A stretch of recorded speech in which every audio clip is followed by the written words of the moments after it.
ಹಾಗೂ JDS ಜೊತೆಗೆ ಮನೆಗೊಬ್ಬ ಮಹಿಳೆ ಕಸ್ಬರ್ಗಿಗೆ ತಗೊಂಡು ಅವರಿಗೆ ಓದಿಸೋದು ಗ್ಯಾರಂಟಿ. ಮುಖ್ಯವಾಗಿ ಇದರಲ್ಲಿ ನಾವು ಅನೇಕ ಬಿಜೆಪಿ ಸರ್ಕಾರದಾಗಿದ್ದಾಗ ಅನೇಕ ಇವತ್ತು ನಾಯಕರ ಮೇಲೆ ಮಾಜಿ ಮುಖ್ಯಮಂತ್ರಿಗಳಾಗಿರ್ತಕ್ಕಂಥ ಮತ್ತು ಹಾಲಿ ಕೇಂದ್ರ ಸಚಿವರು ಇರ್ತಕ್ಕಂಥ HD ಕುಮಾರಸ್ವಾಮಿ ಅವರು ಕೂಡ ಇವತ್ತು ಮೈನಿಂಗ್ ವಿಚಾರದಲ್ಲಿ ಇವತ್ತು ಪ್ರಾಸಿಕ್ಯೂಷನ್ ಆಲ್ರೆಡಿ ಲೋಕಾಯುಕ್ತರು ಅವ್ರಿಗೆ ಕೇಳಿದ್ದಾರೆ. ಮೋದಿ ಅವರೇ, ಅಮಿತ್ ಶಾ ಅವರೇ, ನಿಮಗೇನಾದರೂ ನೈತಿಕತೆ ಇದ್ರೆ ಮೊದಲು ಶಶಿಕಲಾ ಜೊಲ್ಲೆ ಅವರದ್ದು, ಮುರುಗೇಶ್ ನಿರಾಣಿ ಅವರದ್ದು ತನಿಖೆ ಮಾಡಿಸಿ, ಅಲ್ಲಿ ಪ್ರಾಸಿಕ್ಯೂಷನ್ಗೆ ಅನುಮತಿ ಮಾಡಿಸಿ, ಆಮೇಲೆ ಬರ್ರಿ ಸಿದ್ದರಾಮಯ್ಯ ಅವರ ಹತ್ರ. ರಾಜ್ಯಪಾಲರೇ, ತಾವು ಇರುವಂಥ ಸ್ಥಾನ ಒಂದು ಗೌರವಾನ್ವಿತ ಸ್ಥಾನ. ನೀವು ಒಂದು ಸಲ ಸಂವಿಧಾನದ ಪೀಠಿಗೆಯನ್ನು ತಿರುಗಿಸಿ ನೋಡಿ. ಏಕೆಂದರೆ ಮೊದಲನೇದಾಗಿ ನೀವು ಸಂವಿಧಾನ ಓದಿಲ್ಲ ಅಂತ ಕಾಣಿಸ್ತಿದೆ. ಸಿದ್ದರಾಮಯ್ಯನ ತಂಟೆಗೆ ಏನಾದರೂ ಬಂದೆ ಒತ್ತಿ ಧ್ವನಿಯಿಂದ ಹೇಳ್ತಾ ಇದ್ದೀನಿ. ಮನೆಯಲ್ಲಿ ನಾವು ಕಡ್ಡಿ ಕಸ್ಬರ್ಗಿ ಪೊರಕೆಯನ್ನು ದಿನ ಅಂಗಳ ಕೂಡಿಸುವುದಕ್ಕೆ ಇಟ್ಟಿದ್ದೇವೆ.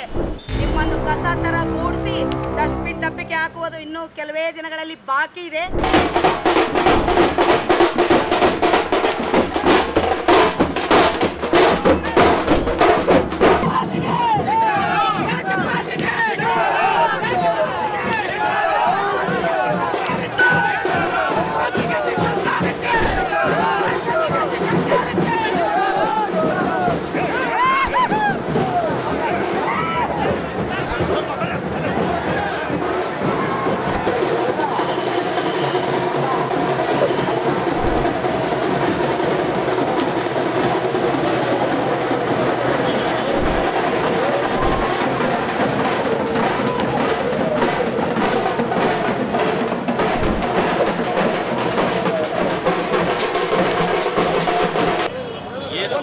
ನಾಯಕ, 5 ಭಾಗಿಗಳ ಸರ್ದಾರ, ದೀನ ದಲಿತರ ಬಡವರ ಉದ್ಧಾರಕ, ಶಕ್ತಿ ಯೋಜನೆ ನಿರೂಪಕ, ಏನು ಅಹಿಂದ ನಾಯಕ ಅಂತೇಳಿ ಬಿಂಬಿಸ್ಕೊಂತಿದ್ದಾರೆ ಸನ್ಮಾನ್ಯ ಸಿದ್ದರಾಮಯ್ಯನವರು ಕರ್ನಾಟಕ ರಾಜ್ಯಕ್ಕೆ ಕೊಟ್ಟಂಥ ಕೊಡುಗೆಗಳು,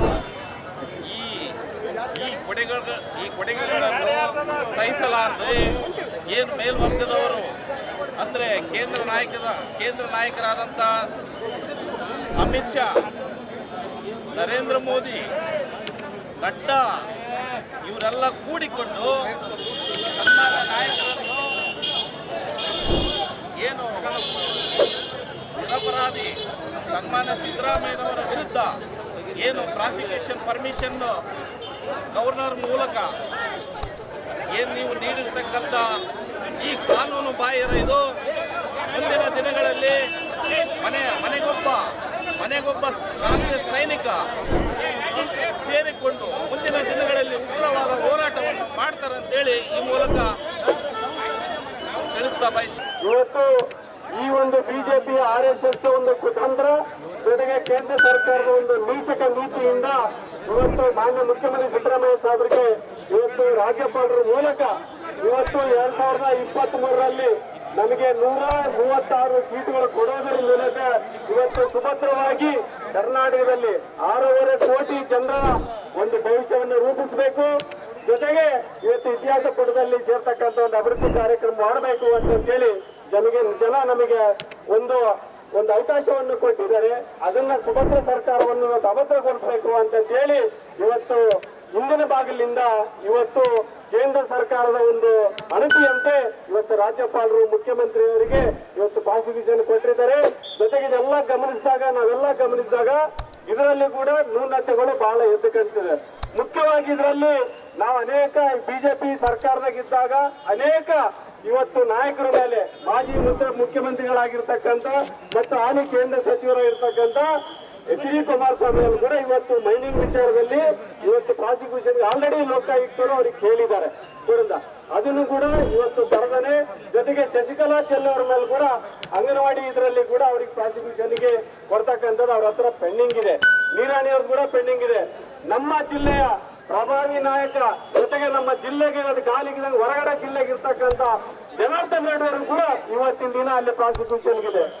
ಇವತ್ತು ಮಹಿಳಾ ಕಾಂಗ್ರೆಸ್ನವರು ಜಿಲ್ಲಾ ಕಾಂಗ್ರೆಸ್ ವತಿಯಿಂದ ನಾವು ಒಂದು ಸ್ಟ್ರೈಕ್ ಅನ್ನು ಹಮ್ಮಿಕೊಂಡಿದ್ದೀವಿ ಸರ್. ಇದೇ ರೀತಿ ಅವರು ಅವಹೇಳನವನ್ನು ಮಾಡ್ತಾ ಇದ್ದರೆ, ನೋಟಿಫಿಕೇಶನ್ ಕೊಟ್ಟಿರೋದನ್ನು ತಗೊಳ್ಳದೇ ಇದ್ದರೆ ಅವರಿಗೆ BJPಯವರಿಗೂ ಹಾಗೂ JDSನವ್ರಿಗೆ ತಕ್ಕ ಪಾಠವನ್ನು ನಾವು ಕಲಿಸಬೇಕಾಗುತ್ತೆ. ಈ ಮಹಿಳಾ ಕಾಂಗ್ರೆಸ್ನವರೇನು ಇಲ್ಲಿಗೆ ನಾವು ಸುಮ್ಮನೆ ಬಿಡೋದಿಲ್ಲ. ಎಲ್ಲ ಜಿಲ್ಲೆಯಲ್ಲಿ, ಎಲ್ಲ ತಾಲೂಕಿನಲ್ಲಿ, ಇಡೀ ರಾಜ್ಯಾದ್ಯಂತ ಹೋರಾಟವನ್ನು ಮಾಡ್ತೀವಿ. ಜೊತೆಗೆ ಮನೆಗೊಬ್ಬ ಮಹಿಳೆ ಕಸಬರಗಿಣಿ ತಗೊಂಡು ಅವ್ರಿಗೆ ದೆವ್ವ ಬಿಡಿಸೋದಂತೂ ಗ್ಯಾರಂಟಿ. ನಾವು ಅದೇ ರೀತಿ ಅವ್ರು ಮಾಡ್ತಾಯಿದ್ರೆ ಮೊದಲು ತಿಳ್ಕೋಬೇಕು. BJPಯವರು ಸಂವಿಧಾನ ಅಂದರೆ ಏನು, ಸಂವಿಧಾನ ಬಗ್ಗೆ ಅವರು ತಿಳ್ಕೋಬೇಕು. ಸಂವಿಧಾನದ ಬಗ್ಗೆ ಗೊತ್ತಿಲ್ಲ ಅವ್ರಿಗೆ ಗೊತ್ತಿದ್ದರೆ ಈ ರೀತಿ ಮಾಡ್ತಾ ಇರಲಿಲ್ಲ. ಅವರು ಪದೇ ಪದೇ ಇವರು ನಮ್ಮ ಸಿದ್ದರಾಮಯ್ಯ ಸರ್ ಬಗ್ಗೆ ಬಂತು ಅಂತಂದರೆ ಜಿಲ್ಲಾ ಮಟ್ಟದ ಮಹಿಳಾ ಕಾಂಗ್ರೆಸ್ ಪರವಾಗಿ, ರಾಜ್ಯ ಮಟ್ಟದ ಮಹಿಳಾ ಕಾಂಗ್ರೆಸ್ ಪರವಾಗಿ ನಾವು ಎಲ್ಲರೂ ಸಹ ಮುಂದಿನ ಇನ್ನೂ ಒಂದು ದಿನದಲ್ಲಿ ಎಲ್ಲಿ ಬೇಕಾದರೂ ಅಲ್ಲಿ ಹೋರಾಟ ಮಾಡ್ತೀವಿ. ಸಿದ್ದರಾಮಯ್ಯವರ ಬಗ್ಗೆ ಅವಹೇಳನ ಆಗಲಿ, ಏನಾದರೂ ಹೇಳಿಕೆ ಕೊಡುವಾಗ ಜಾಗೃತಿಯಿಂದ ಹೇಳಬೇಕು ಅಂತಂದು ಹೇಳ್ತಾ ಇದ್ದೀನಿ. ಮೋದಿ ಅವರೇ, ಅಮಿತ್ ಶಾ ಅವರೇ, ನಿಮಗೇನಾದರೂ ನೈತಿಕತೆ ಇದ್ದರೆ ಮೊದಲು ಶಶಿಕಲಾ ಜೊಲ್ಲೆ ಅವರದು, ಮುರುಗೇಶ್ ನಿರಾಣಿ ಅವರದು ತನಿಖೆ ಮಾಡಿಸಿ, ಅಲ್ಲಿ ಪ್ರಾಸಿಕ್ಯೂಷನ್ಗೆ ಅನುಮತಿ ಮಾಡಿಸಿ, ಆಮೇಲೆ ಬರ್ರಿ ಸಿದ್ದರಾಮಯ್ಯ ಅವ್ರ ಹತ್ರ. ಇಲ್ಲಿ ನೇರವಾಗಿ ಮೊಟ್ಟೆಯನ್ನು ಕದ್ದಂಥ ಶಶಿಕಲಾ ಜೊಲ್ಲೆ ಅವ್ರನ್ನ ಬಿಡ್ತೀರಿ, ಟಾರ್ಗೆಟ್ ಮಾಡಿ ಸಿದ್ದರಾಮಯ್ಯನವ್ರ ಹತ್ರ ಬರ್ತೀರಿ. ಧವಳಗಿರಿ ಪ್ರಾಪರ್ಟೀಸಿಗೆ ಎಷ್ಟು ಹಣ ವರ್ಗಾವಣೆ ಆಯಿತು ವಿಜೇಂದ್ರ ಅವರೇ ನಿಮಗೆ ಗೊತ್ತಿದೆ. ನೀವೇ ಅವತ್ತಿನ ಮಾಸ್ಟರ್ ಮೈಂಡು. MML ಕಂಪ್ನಿಯಿಂದ 9 ಕೋಟಿ ಚಿಲ್ಲರೆ ನಿಮಗೇನು ಚೆಕ್ ಮುಖಾಂತರ ಏನು ಹಣ ವರ್ಗಾವಣೆ ಆಗಿದೆ, ಅದ್ರ ಬಗ್ಗೆ ನೀವು ಉತ್ತರ ಹೇಳ್ತೀರಾ? ಇವತ್ತು ನೀವು ಸಾಚೆಗಳ ಥರ ನೀವು ಬೀದಿಗಿಳಿದು ಹೋರಾಟ ಮಾಡ್ತೀರಾ ವಿಜೇಂದ್ರ ಅವರೇ. ನಿಮ್ಮ ನಾಟಕಗಳು ನಡೆಯೋಲ್ಲ.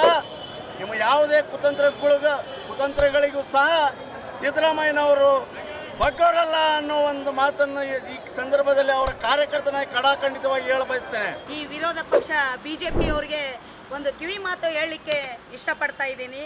ರಾಜ್ಯಪಾಲರೇ, ತಾವು ಇರುವಂಥ ಸ್ಥಾನ ಒಂದು ಗೌರವಾನ್ವಿತ ಸ್ಥಾನ.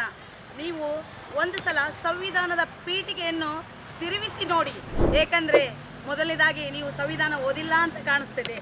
ಈ BJPಯವರಿಗೆ ಮೂಢಾಗರಣ ಪ್ರಕರಣದಲ್ಲಿ ಪಾದಯಾತ್ರೆ ಮಾಡಿದ್ರು. ಜನರಿಗೋಸ್ಕರ ಆಗಲಿ, ಕರ್ನಾಟಕ ರಾಜ್ಯದ ಜನತೆಗಾಗಲಿ, ಮಹಿಳೆಯರಿಗಾಗಲಿ, ನಿರುದ್ಯೋಗ ಸಮಸ್ಯೆಗಾಗಿ ಯಾವತ್ತಾದರೂ ಪಾದಗ್ರಹಣ ಮಾಡಿದ್ರಾ? ಯಾವುದಾದ್ರೂ ಪಾದಯಾತ್ರೆ ನೀವು ಮಾಡಿದ್ರಾ? ಇಲ್ಲಲ್ಲ. ನೀವು ಪಾದಯಾತ್ರೆ ಮಾಡಿದ್ದು ಯಾವುದಕ್ಕೋಸ್ಕರ? ಒಂದು ಸಿದ್ದರಾಮಯ್ಯ ಅವರಿಗೆ ಕಪ್ಪು ಚುಕ್ಕೆ ತರೋದಕ್ಕೋಸ್ಕರ ನೀವು ಈ ದಿನ ಪಾದಯಾತ್ರೆ ಹಮ್ಮಿಕೊಂಡ್ರಿ. ಹಿರಿಯ ನಾಯಕ ಆಗಿ ವಿರೋಧ ಪಕ್ಷದ ಮಾಜಿ ಮುಖ್ಯಮಂತ್ರಿ ಶ್ರೀಮಾನ್ ಯಡಿಯೂರಪ್ಪನವರೇ, ನೀವು ಈಗ ಹೊರಗಡೆ ಇರೋದಕ್ಕೆ ಕಾರಣ ಏನಂದ್ರೆ ಬೇಲು. ಯಾವ ಬೇಲ್ ಅಂದರೆ ಪೋಸ್ಕೋ ಕೇಸು. ನಿಮಗೆ ನಾಚಿಕಿದೆ ಏನ್ರಿ? ಈ ವಯಸ್ಸಿನಲ್ಲಿ ಪೋಸ್ಕೋ ಕೇಸಿನ ಮೇಲೆ ಬೇಲಿನಲ್ಲಿ ಇದ್ದು ಪ್ರಧಾನಮಂತ್ರಿ 11 ತಿಂಗಳ ಪ್ರಧಾನಮಂತ್ರಿ ಆಗಿದ್ದಂಥ ಶ್ರೀ ದೇವೇಗೌಡ ಅವರ ಮಗ HD ಕುಮಾರಸ್ವಾಮಿ ಅವರ ಅಣ್ಣ HD ರೇವಣ್ಣ ಅವರ ಮಕ್ಕಳು ಸುರೋಜ್ ರೇವಣ್ಣ ಹಾಗೂ ಪ್ರಜ್ವಲ್ ರೇವಣ್ಣ ನಿಮ್ಮ ಇಂಥ ಹೊಲಸು ಕೇಸುಗಳಿಗೆ ತನಿಖೆ ಕೊಟ್ಟು ಆ ತನಿಖೆಯಲ್ಲಿ ನೊಂದಿರುವಂಥ ಮಹಿಳೆಯರಿಗೆ ನೀವು ಪಾದಯಾತ್ರೆ ಮಾಡಿದ್ರಿ ಯಾಕಂಡ್ರಿ? ಇಲ್ಲಲ್ಲ. ನೀವು ಮಾಡಿರೋ ಪಾದಯಾತ್ರೆ ಯಾವುದು ಗೊತ್ತಾ? ಒಬ್ಬ ಪ್ರಾಮಾಣಿಕತೆ, ನಿಷ್ಠೆ, ನಯ, ಸ್ವಾಭಿಮಾನ, ರೈತರ ಹರಿಕಾರ, ಬಡವರ ಬಂಧು, ಧೀಮಂತ ನಾಯಕ ಅಂತ ವ್ಯಕ್ತಿ ಮೇಲೆ ಕಪ್ಪು ಚುಕ್ಕೆ ಕೂಡಿಸ್ತೀರಾ?